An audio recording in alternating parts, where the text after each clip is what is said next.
Did you know that tomorrow will make it 1 year since that Norfolk Southern train derailment disaster in East Palestine, Ohio?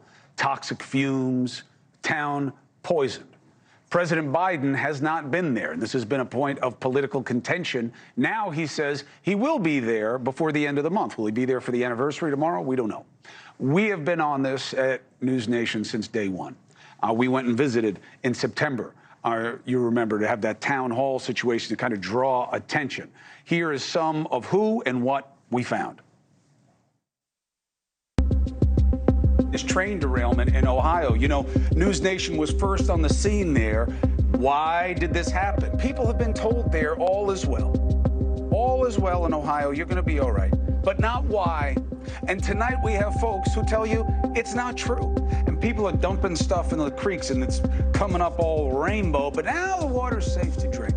Why is it safe to drink? Every day you wake up and there's just more questions than answers. We are in East Palestine. It's been 3.5 months. It's gotten quiet, hasn't it? But we haven't forgotten, because the residents haven't. They're still dealing with it, and they have new cause for concern. No, the deeper you go, the less you settle. Because we're used to digging deep, like the truth is beneath. You Google vinyl chloride, and you tell me if you would want a plume of it ignited where you live. So I work for the federal Who's in charge? States Environmental Protection Agency.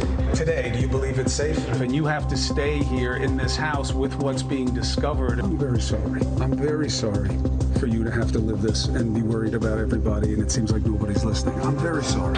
This is about action. You know what I mean? Words aren't going to make you feel any better or anybody else in that community. These residents in this community wouldn't have hope right now if it weren't for NewsNation. What you've been told about the air that you and your kids and your grandkids are breathing and the water that you're using is safe. Who's still concerned? Yeah, you know why? Because things aren't getting better. That's why. Not for enough people, not in enough ways.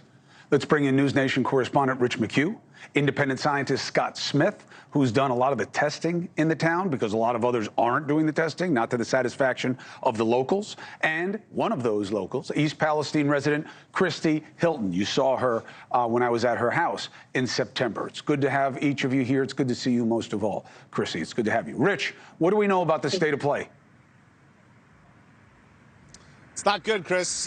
If I had to put it bluntly, it's the federal response here 1 year in has been its own slow motion train wreck. People are sick, first of all. They have acute needs. There is no long-term health monitoring plan, which was promised time and time again to this community. There's no disaster declaration, which is sitting on President Biden's desk to sign, but he has not signed it. He has obviously not been here.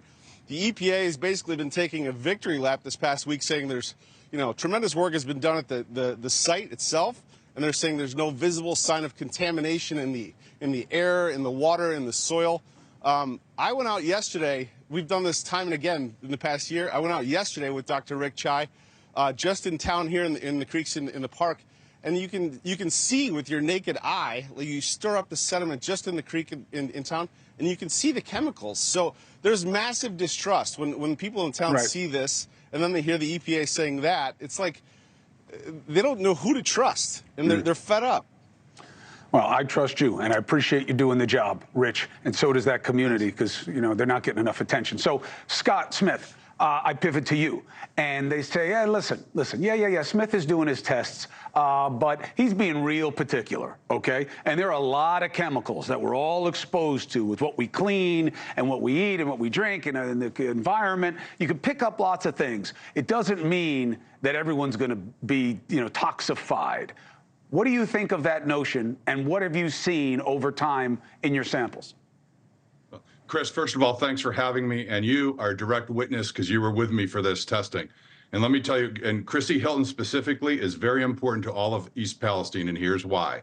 She vacated that house and wasn't back. That completely defeats the narrative, chemicals in her house, her lifestyle, because that house was vacant. And the furnace filter, the soil, showed dramatic increases in contamination, about 325% in soil from when I tested it with NewsNation in May to when I tested it with you. So they say to you, Scott, Listen, we're digging things up. It may be bad for a little bit because we're disrupting it, but it's all going to settle and we're remediating and it'll be better long term. Do you buy that?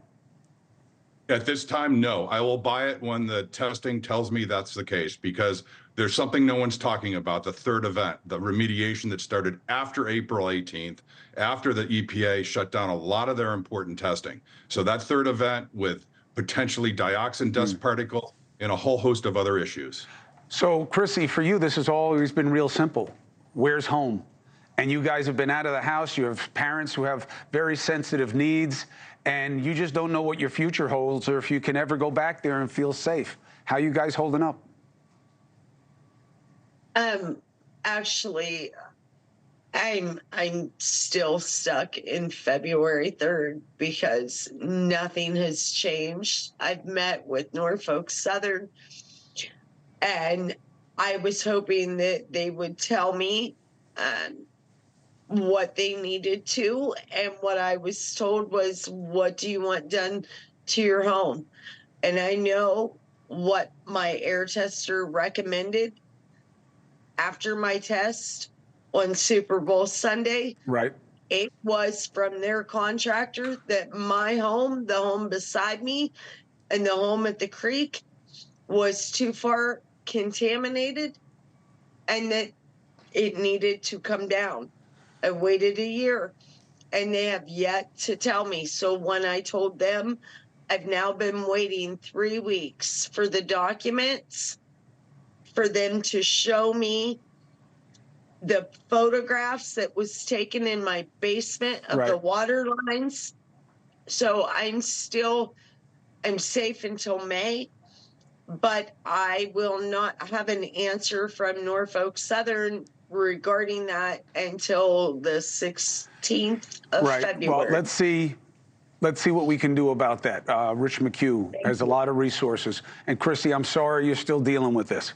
But our job is to get attention to it, and I promise you that we'll do that. Hopefully Biden coming will put pressure on there to be some action. All right, we're always a call away. I hope we have a chance to talk to Biden.